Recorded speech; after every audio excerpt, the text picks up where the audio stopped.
제6호 태풍 카눈이 다음 주 수요일 동해상으로 진입할 전망입니다.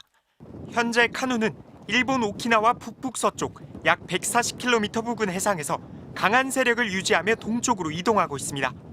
기상청은 다음 주 월요일인 7일 카눈이 북진을 시작해 9일 새벽 규슈에 상륙한 뒤 오후부터 밤 사이에 동해로 진출하겠다고 밝혔습니다. 태풍과 가까운 울릉도와 독도는 초속 25m 이상의 폭풍 반경에, 동해안 일부 지역은 강풍 반경 안에 들겠습니다. 중심이 해안선에서 100km 떨어져 이동할 것으로 예측됐지만 한반도 상륙 가능성도 배제할 수 없는 상황입니다. 현재 동해안 수온은 평년보다 3에서 4도가량 높은 수준인데 태풍의 재료가 되는 수증기량이 많아져 강한 세력을 유지할 가능성이 높아졌습니다. 카눈의 예상 진로는 조금씩 우리나라 쪽으로 이동했습니다.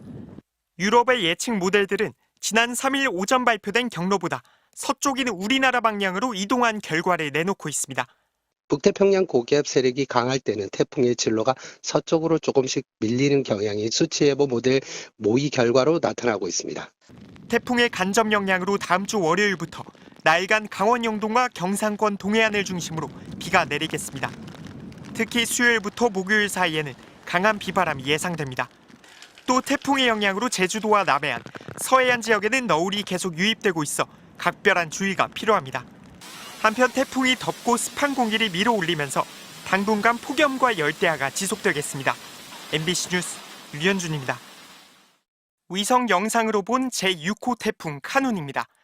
카눈은 현재 일본 오키나와 서북서쪽 약 290km 부근 해상을 시속 10km의 매우 느린 속도로 지나고 있습니다. 아직은 우리나라에서 멀리 떨어져 있지만 카눈의 간접 영향으로 제주 해상과 남해상에는 물결이 높게 일고 있습니다. 제주도 해안과 남쪽과 서쪽 해안에는 높은 물결이 강하게 밀려올 수 있으니 안전사고에 유의 바랍니다.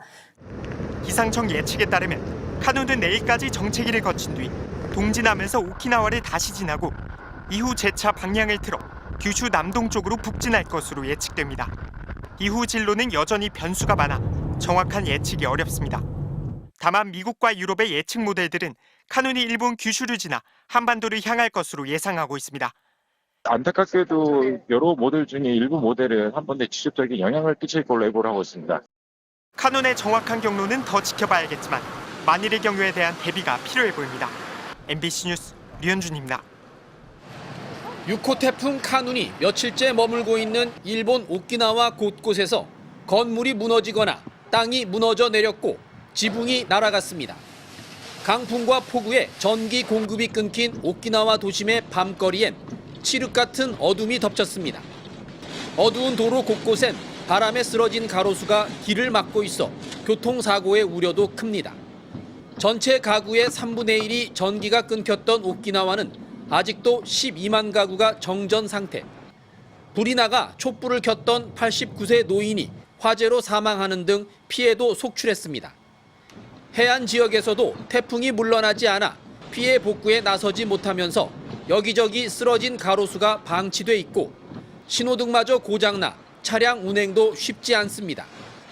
어제까지 모든 항공기 운항이 중단됐던 오키나와 나하 공항은 오늘부터 일부 노선 운항을 재개했습니다. 우리나라 관광객을 포함해 발이 묶였던 약 4만 명이 귀갓길에 나설 것으로 보이는데 오전부터 공항 카운터엔 항공권을 구하려는 사람들로 장사진을 이뤘습니다. 今日の夕方は取れてるんですけど、ちょっと怖いので、ちょっとキャンセル待ちにまた並んで取ろうかなと思って、もう帰りたい。 일본 기상청은 태풍 카눈이 다음 주 일본 규슈와 시고쿠 지역을 거쳐 일본 열도의 아래쪽을 따라 이동할 것으로 내다봤습니다. 태풍의 세기가 여전히 강한 상태라 얼마 전 심각한 비 피해를 입은 후쿠오카 지역 주민들의 우려가 커지고 있습니다. 도쿄에서 MBC 뉴스 현영준입니다.